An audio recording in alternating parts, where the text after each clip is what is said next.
Hello mga boss. Ito may karga tayo papuntang Dinatrias, Cavite. Ginawa ko na lang kasi pauwi na ako eh. Rate nito 286. Kaya kita mo. Ang daming bulaklak, di ba mga boss?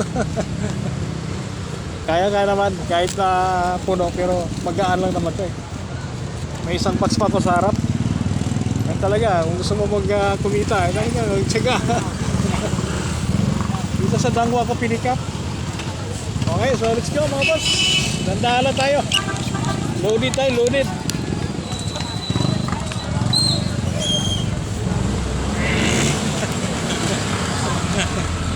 Mahalaga makaupo, yun lang eh.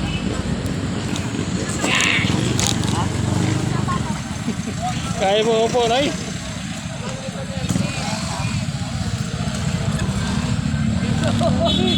Okay, dandahan lang ito. Hindi makita yung likod.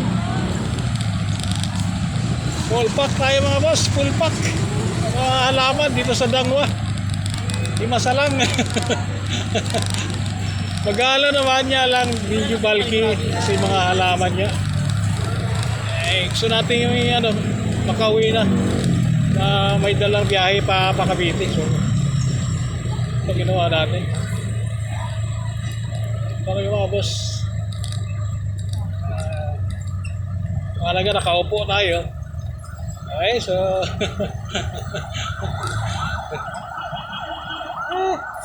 286 pero willing naman magdagdag yung aking Pilipira sa Dinatrias, Cavite. Di ba mga boss?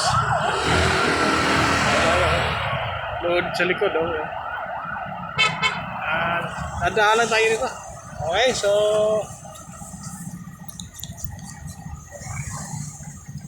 yung gawin natin, dahan lang ay mahalaga eh, makarating pa rin. Okay, so dito na lang kayo mga boss. Hindi makita yung likod. Okay, so saan ba pinakamagandang daan? Dito na lang siguro ako mga boss. Kaya po na lang ako dadaan. Kasi medyo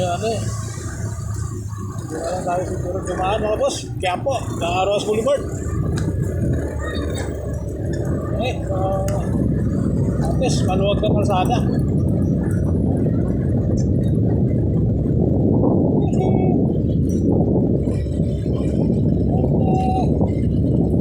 Dinatrias, Cavite, pagkatapos diretso sa 13 Martires, mga ilang kilometro na lang. Mga 6 kilometers o 7 kilometers. Maglap, uwi na. Makakita sa bahay na.